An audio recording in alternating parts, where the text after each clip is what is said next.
Okay, we should be getting along here. Looks like most of the people will be here.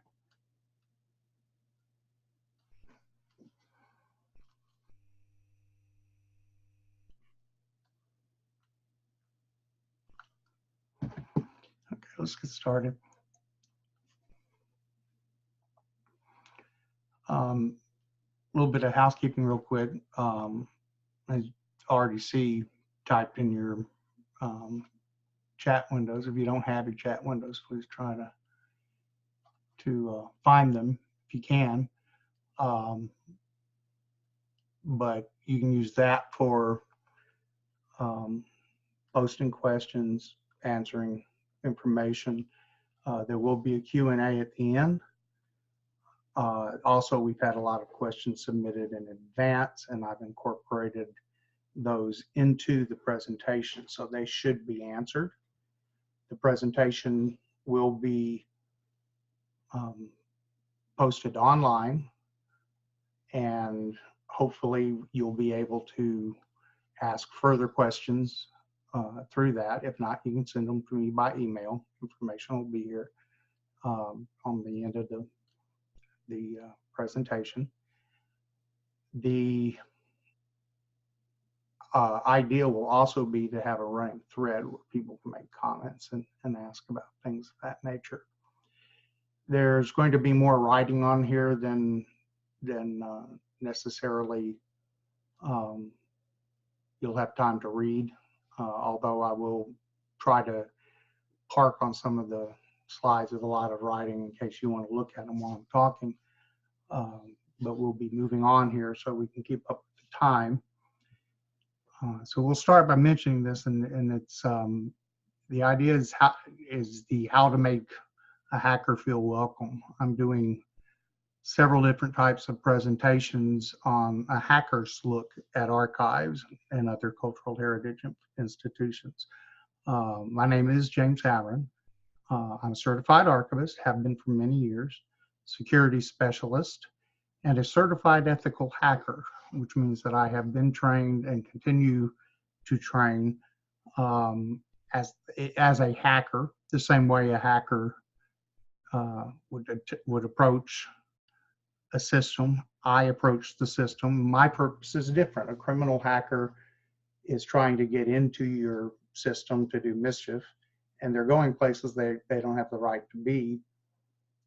A ethical hacker is someone who is testing the systems, trying to find the vulnerabilities so they can be patched, find the ways to mitigate the damage done by hackers, and also they do combat with hackers. There's no other way to put it. They try to find ways to misdirect hackers. They try to find ways to defeat the hackers in their active attempts to infiltrate systems, and also try to track down and defeat hackers in cyberspace. So the ethical hackers are important parts of security these days. They must always be keeping up with the current statistics and operating information. So I'm saying that these are statistics that have been brought in recently, and they may or may not mean much to you. They've been brought in by security companies who have hired independent researchers to gather the information, and although they come from specific security vendors, you'll notice that the information is pretty much vendor neutral. It's 94% of malware was delivered by email from Verizon. Verizon is not saying that their email or someone else's email was responsible for this. It's just saying that email is still a major threat when it comes to malware. So these are fairly trustworthy as far as they go. Now, people tend to want to mask infiltrations, breaches in their security at times. So numbers of attacks sometimes are on the low side of what is really happening. I'll mention a couple of things that are on here, however. PowerShell, which is part of the operating system and arrangement to work with networks to transfer information and to hold information while in process. This is a major part of the security of any system.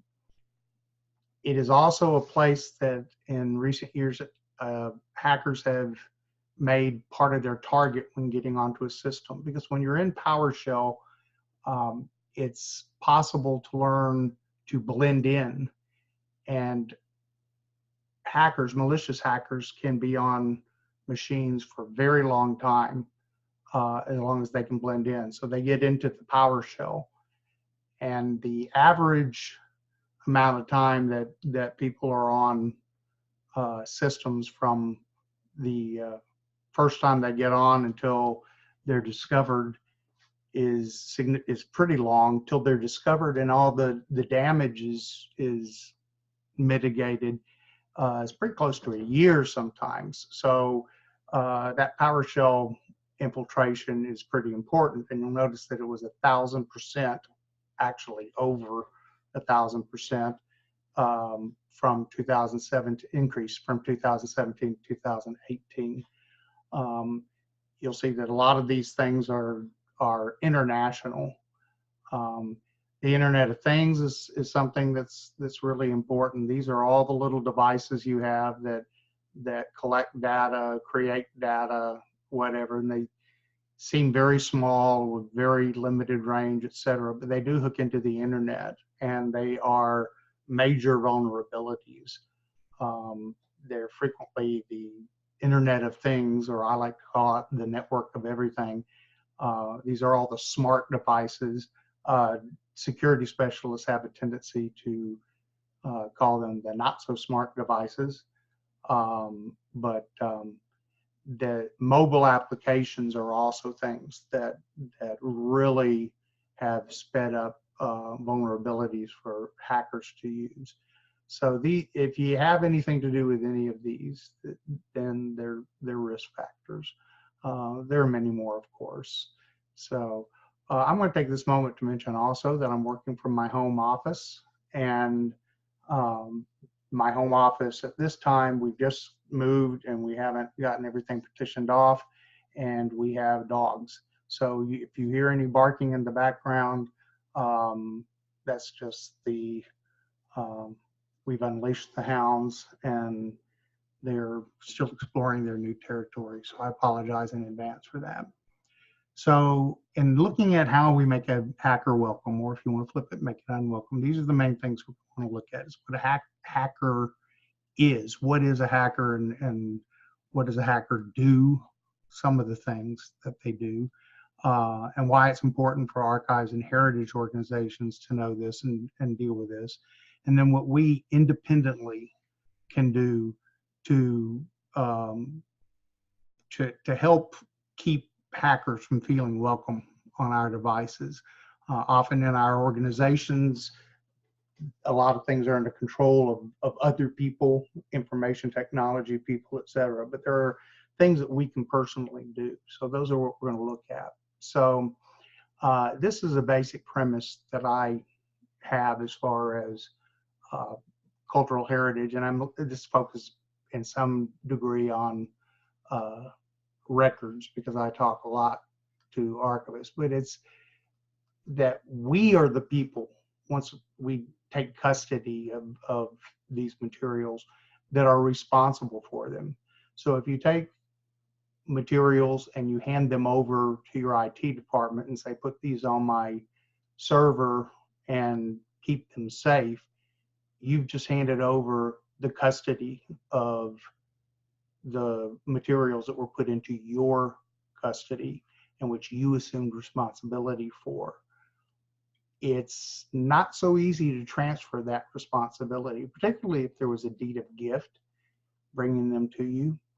It's very important, not only from a moral and ethical point of view, that we do all we can to keep these records and other items safe, but it's wise from a business perspective. If we're not able to do it, then other people will not be bringing us their business. We can say goodbye to our donors.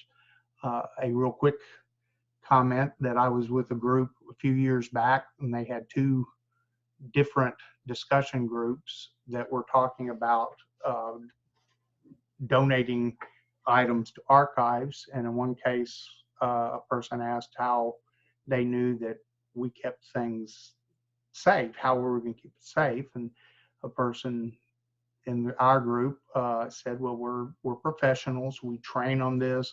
We'll take possession of them. We'll track the information. We'll keep them in our custody behind closed doors. We'll know exactly who has access to them and when. People who come after us, our replacements, if we move on to other positions and all, are trained the same way. And so they will also protect them. We can keep them safe. A little later, we were discussing electronic records. And the same question popped up because the group that was potential donors were different people and had not been in the room when the other question was asked. And the same individual responded with the same information. The reality of the situation is she should have said, you give them to us, we'll take them and we'll hand them over to our IT department. We'll put them on servers, which maybe we can access, but we don't know who else can access. We don't know when they can be accessed. We don't really know if they've been moved, if they're in different virtual servers.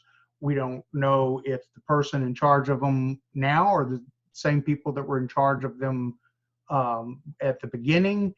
All kinds of things could have changed. We don't have full access to them. We don't have full access to the storage space. So when we don't know if the people who come after us will even know what they are, but we can keep them safe. Not really. So my premise is that it is our responsibility to do everything we can to know about all this, because we are the people who are in charge of those records and keeping them safe. Now, what a hacker is basically a person who can access a computer system for whatever reason by evading security systems. If you're a criminal hacker, you evade you evade the security systems and get on there to do whatever you're there to do. If you're an ethical hacker, you evade the security systems so that you can show weaknesses in the security systems, which can then be fixed. Most people think of hackers as people using malware as they infect our machines and things like that, and they do that. This is very common. The big deal behind them today, though, is, and there's malware everywhere. You go to websites, people are picking up malware. And I guess I should mention malware. People are always saying, well, how do we know if there's viruses there? Viruses are just one type of malware, and they were the most common type when they developed virus scans and things of that nature. But they behave differently and they do different things. And the software that is malicious is not always delivered by the same way.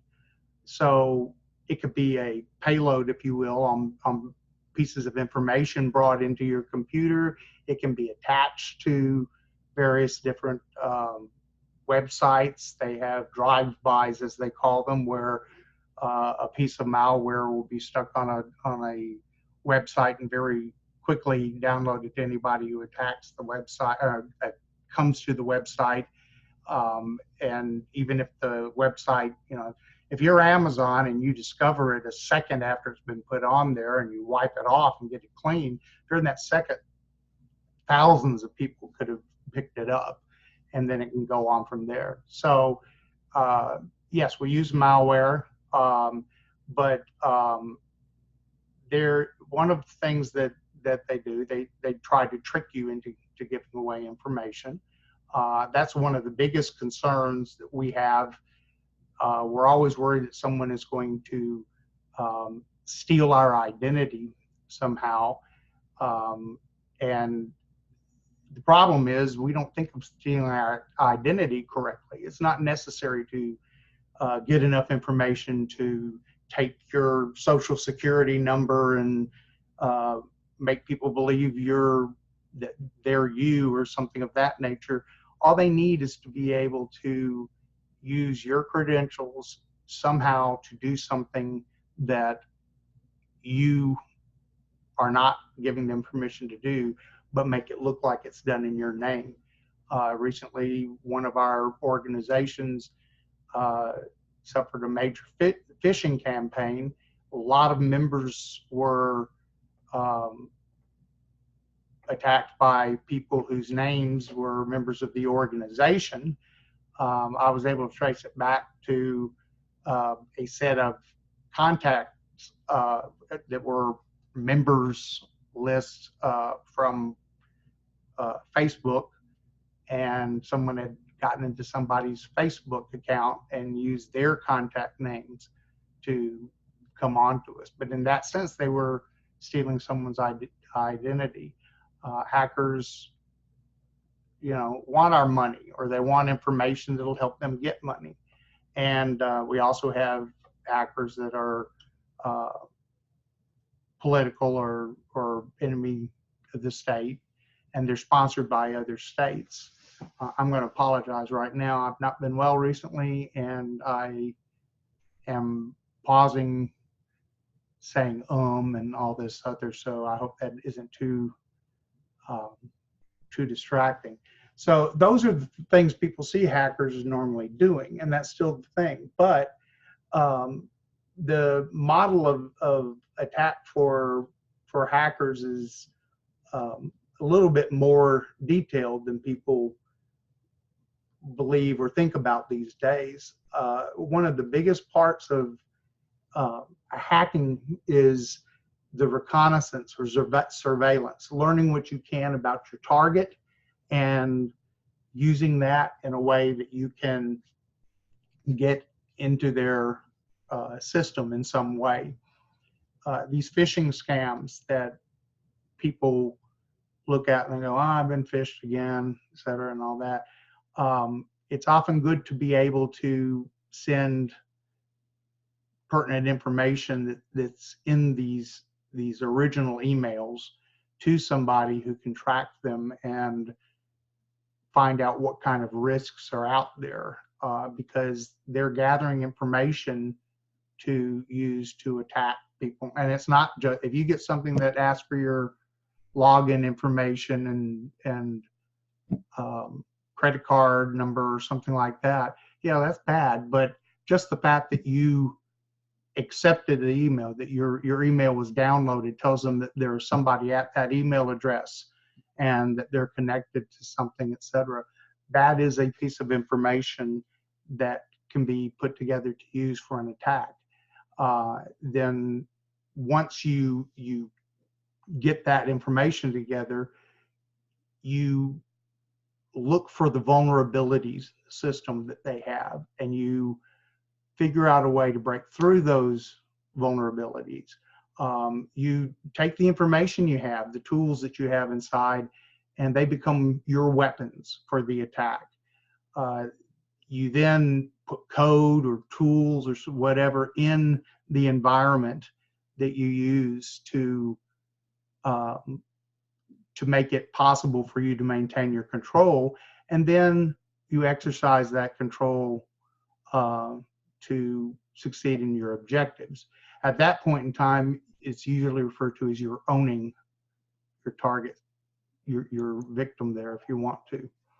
So I'm going to mention here real quick, InfraGard and Area 1 Security. They've noted that a large part of criminal hacking is shifted from data theft and ransom, even though there's a lot of ransomware, to data manipulation and physical destruction. There are lots of reasons that damaging data can be profitable to people, and destruction of data can be profitable to them. This is important when you think of it in terms for archives. They may not, people may feel like, well, I've got all these old records, nobody's going to be able to make any money out of them. Part of their job is to just try to do damage and destroy things for numerous reasons, not the least of which is if you become aware that hackers are destroying records, then if someone hacks your system, then you're scared and you can be manipulated and you can be targeted. But there are lots of other things that can be done. You learn more about a system when you do this. You learn how the people attack, but you also are able to cover your tracks.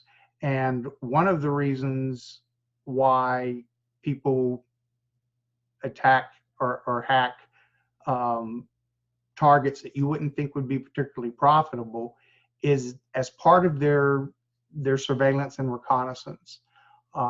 Seeing how your system works and how you're defended is an objective in and of itself. You're able to analyze the system and make plans for other attacks. You may be a small archives with just a few records in a state university or in a county, but you are somewhere along the line, part of the chain of communication, even if it's just by email, that will lead into the government networks, into the networks of major vendors that work with your government. You may be the access point that gets somebody into the financial data of the entire state payroll. So any little node, any little piece of that network is a target. And so getting in there, using it for reconnaissance, learning more about it, and then hiding your steps by changing the data and destroying data is part of what a hacker does these days. In fact, it's becoming more and more a primary purpose of a hacker. So what do hackers or anybody else do in circumstances like that? They don't necessarily look for the low-hanging fruit, but they're quite happy when they find the easy targets. I might be trying to get into the central core of a state government network so that I can get to their human resources and exploring ways to get into human resources directly.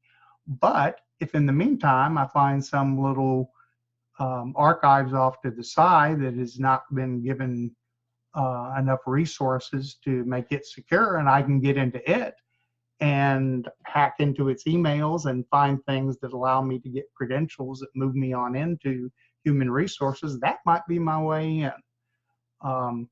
So that's a major focus of hackers, and a lot of major damage can be done to an archives.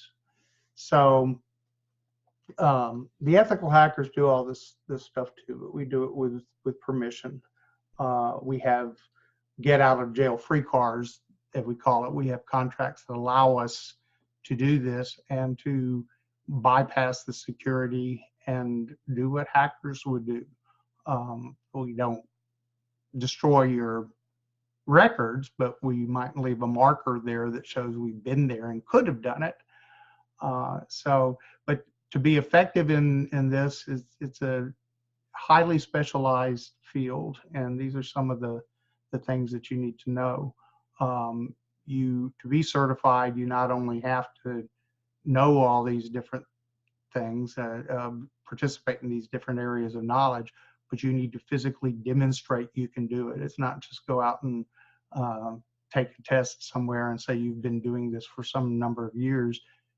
You've got to go in and actually hack it.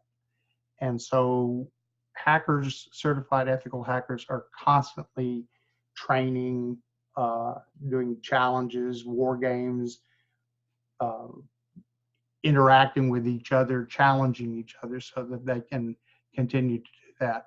This is just a little example. This is a small kit of some of the tools that I have that I use sometimes in my work with hacking.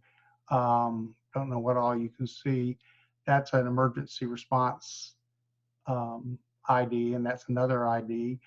If someone scans that, it puts a piece of malware on them. Both of these IDs have recording cards in them, and those can be used for swiping into places that they're not supposed to be occupied in. Lock picking. People don't think about how important physical security is. One of the things that got me on the team I was on was my ability at lock picking. I had emphasized that, but getting into a server room is important. This old device is, we can't see it all because of this screen, but this is what it is. It's a computer that's smaller than a deck of cards and is set up with software that will let me monitor all manner of different things. And this is an even smaller one that has ability to attach a antenna, and it can be put in the back of a computer and send out information. All of these things are things that can either give false information to defense systems or will collect information that can be used by hackers. This is just using that little device I had before. You can see the things here, scanning network traffic so that I can see what kind of information is coming and going inside of a network. So these are questions, people say, well, why should I worry about it? I'm on archives, special collections. I won't go over all of these. You can look them up on the online version of this when I get it there. But it essentially goes through virtually anything you would do with a computer as part of your job as an archivist or cybersecurity specialist, cultural heritage specialist. And if you do any of those things, then you're a target. You're a possible victim. And you're easy to get into. We are the low-hanging fruit in there. So nice little piece of information. But that's the key thing. 90% or more of the breaches were caused by human error. People make mistakes, but most of those mistakes are made because they're not being really conscious. They're not exercising awareness and caution in their ability to deal with the internet. So if you're wanting to yank that that rug out from welcome mat out from under a hacker, if possible, get a security professional involved, not just an IT person. This is not something you can take a security workshop for and then go out and train everybody else. This is much more in depth. So that's like saying you can take an archives workshop and then you can train everybody to be archivists. It just doesn't work that way. But know these things. Applications are not designed with security built in. DevSecOps, which is development security operations, is the process of building security code into the development of applications. This is a very new field, as in just the past 2 or 3 years. And it's not going over real well because the people designing the applications don't want to stop and worry about what security people say. From their viewpoint, new bugs are going to be discovered. New security steps will have to be taken. Let them build the devices so that they will do what they're supposed to do.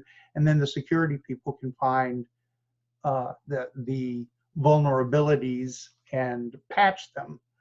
So that means that when they roll out these new applications, we don't know what vulnerabilities are there until somebody finds them. And the ones usually find them are criminal hackers. Get yourself in the habit of just not clicking on things. These are basic things.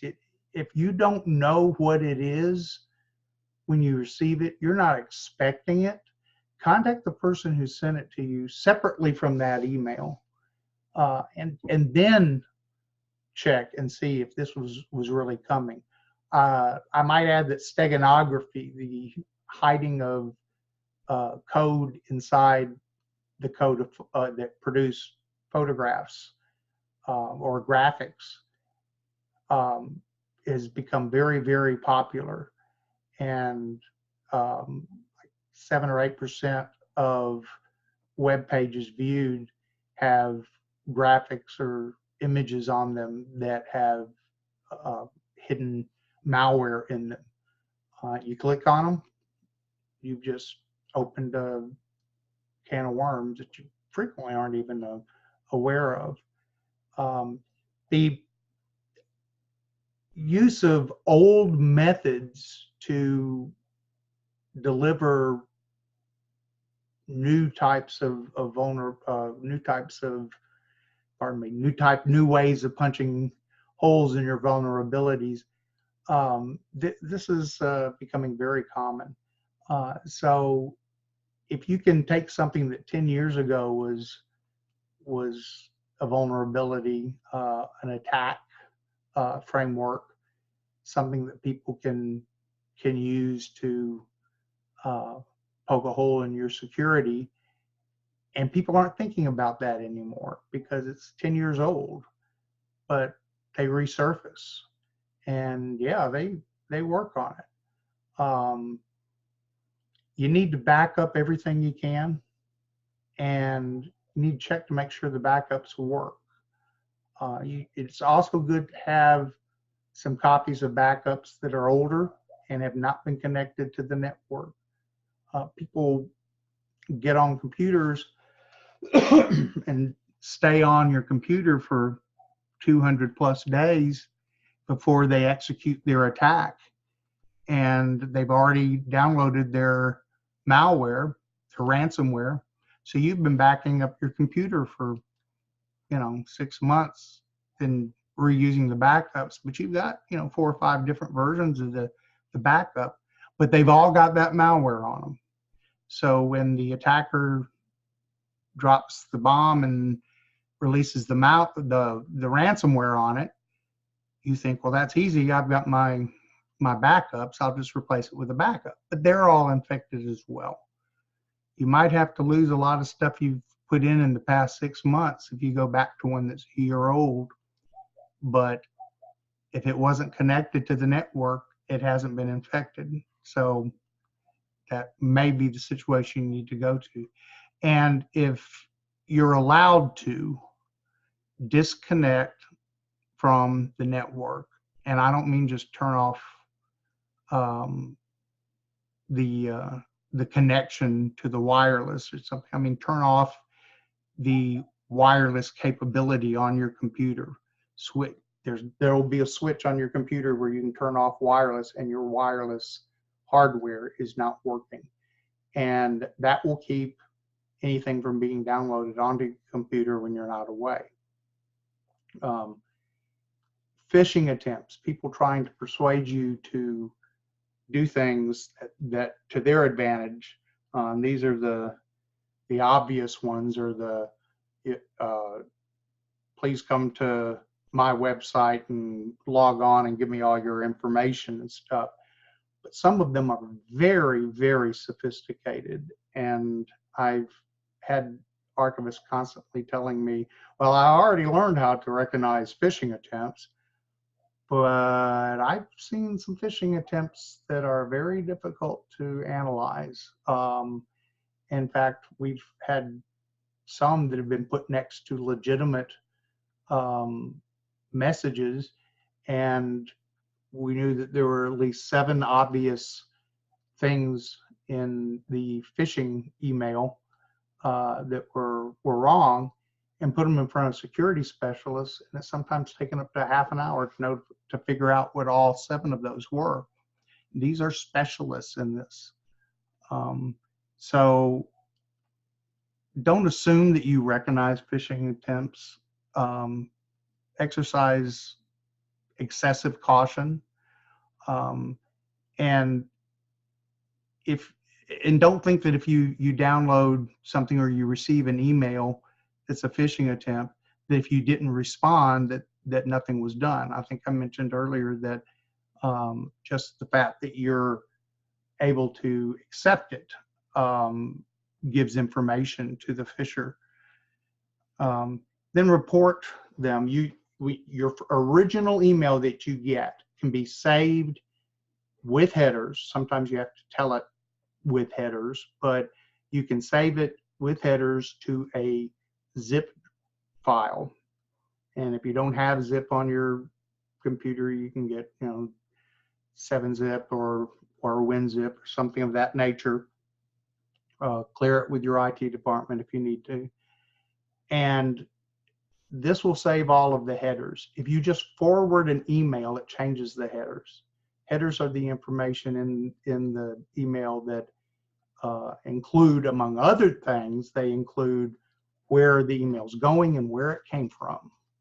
And this is important for trying to track down, if not the perpetrators of a crime, how they are at least affecting their attacks.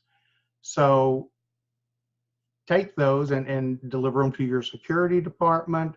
You can send them to FBI IC3, which you can look up. That is their collector of malicious information that helps them develop patterns and fight various different cyber crimes. Nothing is too small to send them. Some of them will wince when they see another real small thing, but when you put all of that information together, it's very valuable. So anyway, that's where I'm going to leave it right this minute for the purposes of this, and answering a couple of questions that have come up.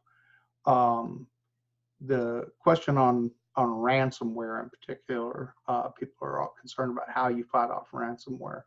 And the answer to that is essentially the same way you fight off any other attack, plus be extra vigilant on your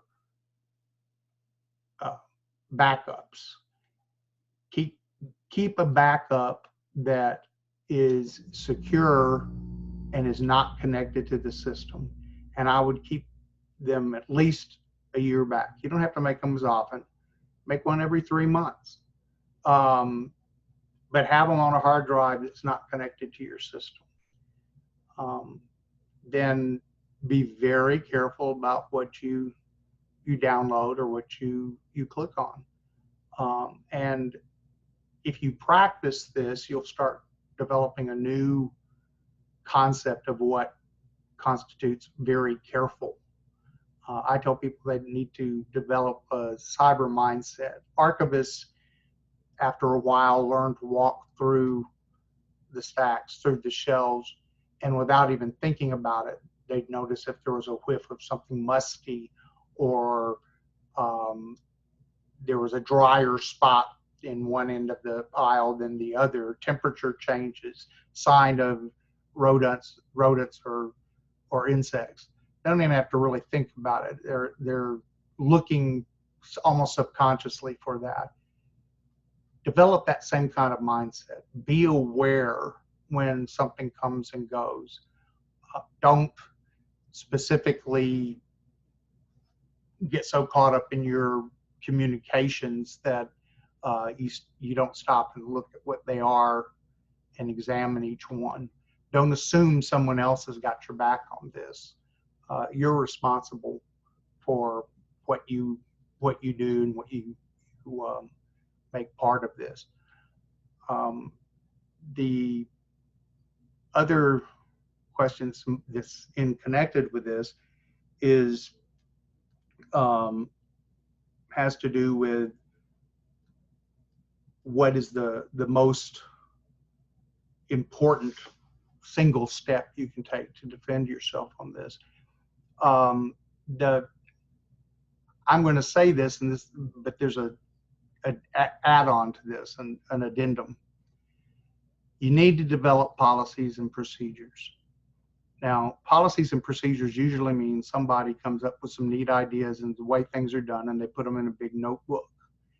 And maybe the people who have developed them do them, but over a period of time, you get further away and further away and further away. Figure out what your policies and procedures for preserving your security system are. If possible, do this with the help of a security specialist. Then set up regular training, review of training. You need to have exercises so that it builds into people's minds what to do. I conduct phishing expeditions where I prepare emails that are tailored to the individual. So people are kind of like, well, you slipped that by because you knew I did such and such and such. Well, so would a regular hacker, if you want to call them regular hackers. So making a person alert enough that they don't click on things is very important in this area. You know, I do consulting in this area. I do a lot of work for our colleagues, answer a lot of questions that for somebody who wasn't an archivist, they'd have to pay for it. But I'm just sharing this information with my colleagues because we're colleagues. And so there's information available for you. If you want to learn some more, and that was another question, was resources.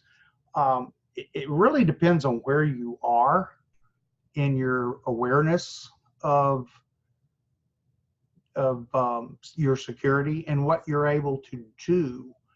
But what I generally do, there's a book that was written by a former special agent in charge of a regional cybercrime unit. His name is Scott Augenbaum, and I'll put his name in the chat in a minute. But that last name is Augenbaum. He wrote a book called Secret to Cybersecurity. And I'm just typing slowly, so it'll be in the chat shortly. But you can get it on Amazon, and you can get it as an ebook. It's designed for that area between the people who don't know anything about security or just not thinking about it, and people who know something about it, but they're not professionals yet. So it makes a very easy read, and it was designed to fit into that niche in between the ones that know a lot and the ones who don't know so much. And this is a personal recommendation. There are lots of other sources, but what source I might recommend to you would depend on what you've told me after a 20-minute interview, your problems and your knowledge, etc. So as a general thing to put out. I recommend Scott's book. It also has resources you can use listed in it, and organization called InfraGard, which will be in there, which is a combination of the FBI and the private sector. I'm a member of InfraGard. Their primary purpose is to help institute awareness and knowledge for cybersecurity in the community at large. So there are always people that can be contacted. Regardless of what you feel about government agencies, the Federal Bureau of Information's Cybercrime Unit, great place to contact if you've got questions. Homeland Security has a lot of information out. Many of these people will provide you with speakers, people who do programs. A couple years ago, we had a systems person from the FBI come in and do a basic cybersecurity presentation at one of our business meetings. The EC Council that you see there is the International Council of Electronic Commerce Consultants. They are not as big individually on providing information, but they do high-level training, and that's where I got my certified ethical hacker. I think it's a certified ethical archivist here. Certified ethical hacker certification. But people who work with them can often get you in touch with people who can give you more information. But for now, I would suggest starting with Scott's book. And again, that was it's in your chat. The Secret to Cybersecurity. It's not very long, and it's got some very basic, 3 or 4 really important things. Start with these in there, and that's what you want to do. And then keep in mind that most of cybersecurity is human error, human thought. It's not just what you know, it's whether you're applying it. We call it cyber hygiene or security hygiene. Are you keeping up with what you need to do? Are you keeping everything in order? So that answers those questions that have popped up. I don't see any more. Does anybody have any other questions? Okay, I hear my dog barking in the background. No other questions? All right, well, if there aren't any other questions, I guess I'll let it go at this time. Again, I apologize for my halting speech at the moment, but I think I've been ill and I may be coming down with something else. So I apologize for that, but send me any emails you wish. That is my mobile phone number on there, so it's probably better to go on and send the email. That's not my business email. That's the email I use for Society of American Archivists. So that's what's on there. All right. Well, in that case, I will wish you all adieu. And till next time. And we have another presentation coming up soon on rebranding. So have a good rest of the day.